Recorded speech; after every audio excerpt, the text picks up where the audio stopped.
It's Peter.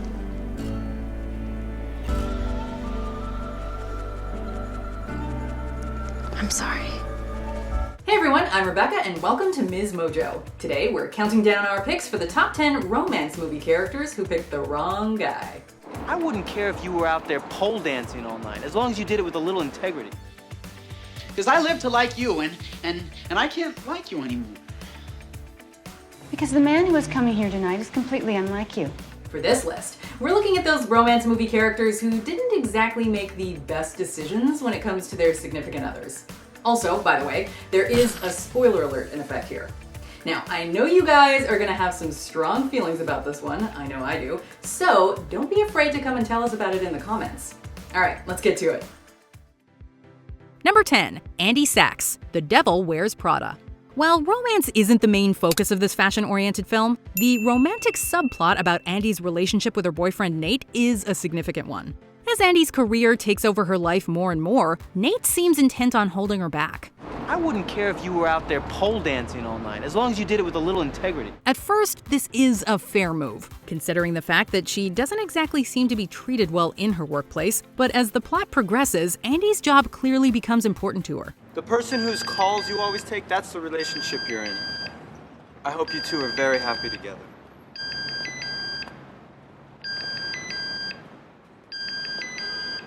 It's not a good look to question your partner's career aspirations when they're committed to their work. And while Andie does eventually make the decision to leave that world behind, it should have been entirely hers to make. I turned my back on my friends and my family and on everything I believed in.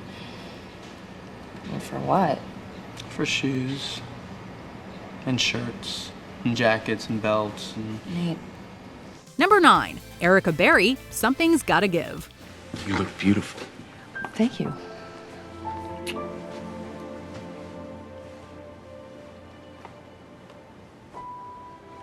Keanu Reeves has experienced a major resurgence in popularity in recent years, but he was still pretty desirable back in 2003 as well. So when Diane Keaton's character Erica ends up choosing Harry, played by Jack Nicholson instead, it's baffling.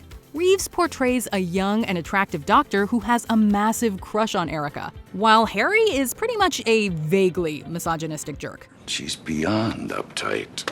Almost makes her fun to be around. Tight.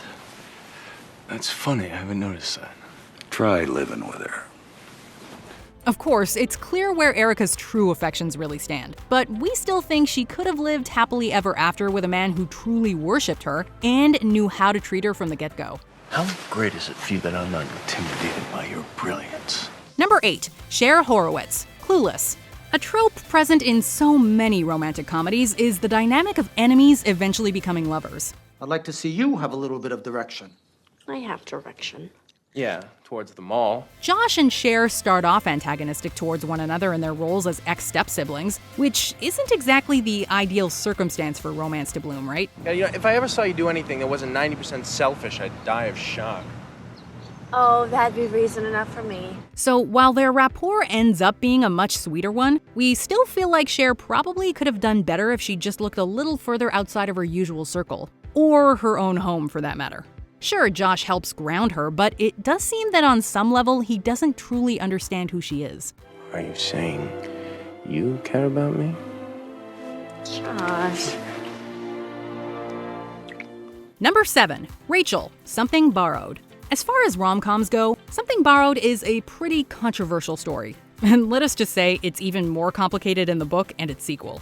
Anyway, the movie starts off with Rachel sleeping with her best friend's fiancé, so it would be easy to hate her from the beginning. But of course, the plot is much more complex than that, and we find ourselves sympathizing with her instead. Dex, this is Darcy. Darcy, this is Dex. I know, you've only been talking about him for like 9 months. Well, he's been a very great study partner. Wow, you too, lighten up. Your tarts are over. Torts. Whatever. Regardless though, Dex isn't the strong character we wish he was. It's hard to see you with her, Dex. I can't believe I'm saying these things. Rachel. What we need is some time alone. In fact, we kind of prefer Rachel's dynamic with her friend Ethan, played charmingly by John Krasinski, and could imagine the two of them entering into a more romantic relationship instead. I think you fell in love with someone else.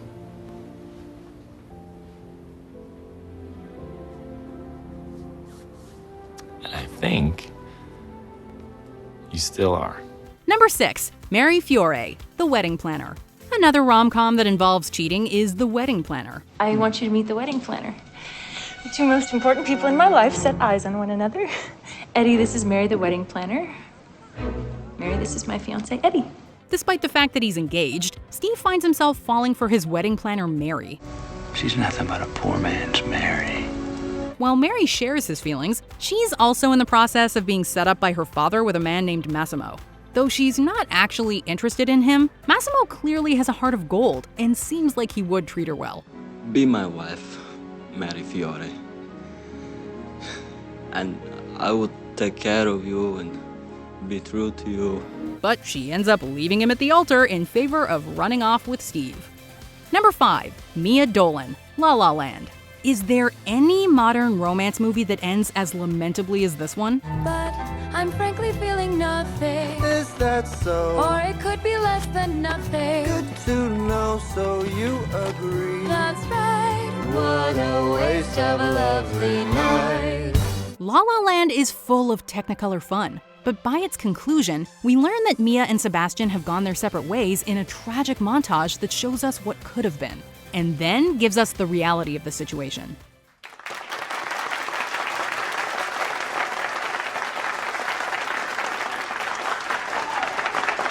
The two artists weren't able to reconcile following their individual dreams with making their relationship work, but there was clearly so much love between them that we desperately wish they'd tried a little harder. You gotta give it everything you got.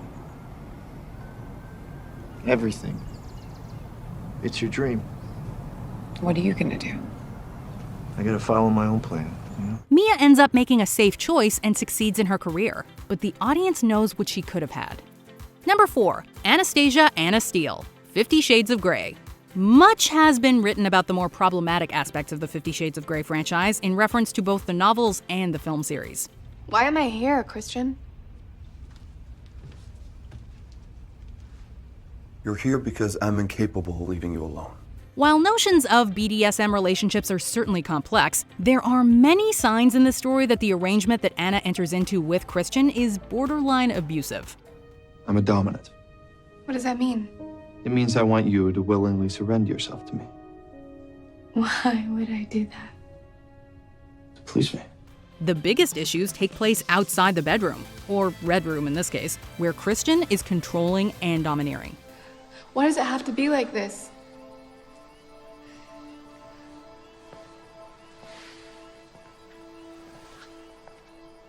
If you just signed the contract, you wouldn't have to think Why do you about it. care so much about the contract, Christian? Don't you like me the way I am?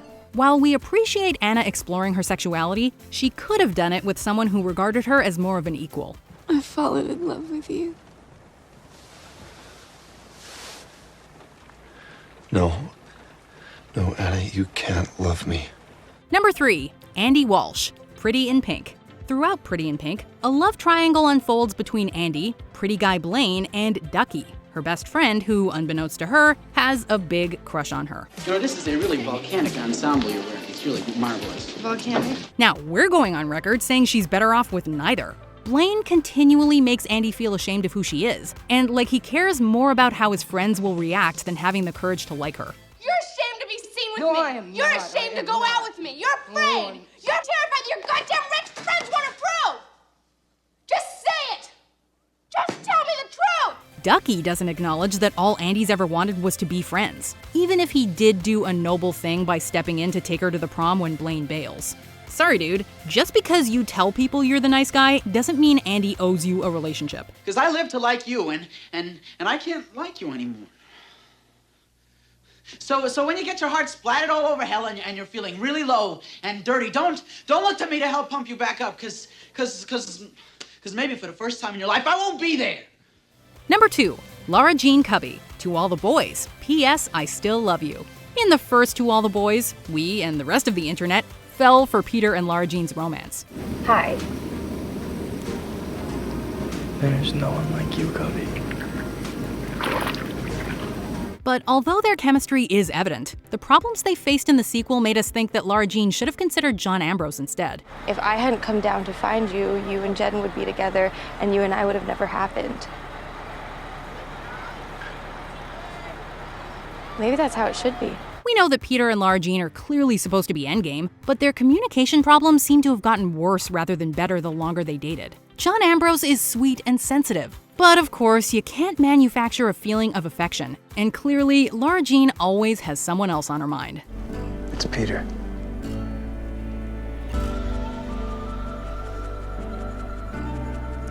I'm sorry. Okay, I'm surprised that we didn't use the term gut punch when discussing La La Land, because every time we see that alternate reality scene, it's like a literal punch in the gut. Ugh. Anyway, we have some honorable mentions to read before we get to our number one, which I have to admit is a classic. So let's get to those. Elle Evans, The Kissing Booth 2. She should have gone with Marco, not Noah. But I gotta say, you inspire me. Me? You know what you want, you go after it. No, that is the wrong impression of me. I have no idea what I want to do with my life. You make things happen.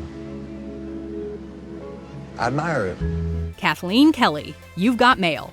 Joe essentially catfishes her the whole movie. Because the man who is coming here tonight is completely unlike you.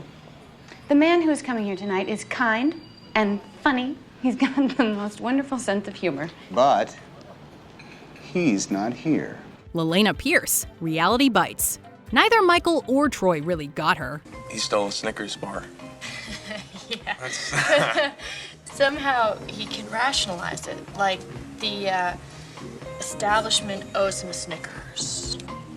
Right. Daisy Buchanan, The Great Gatsby. Gatsby was obsessed with her.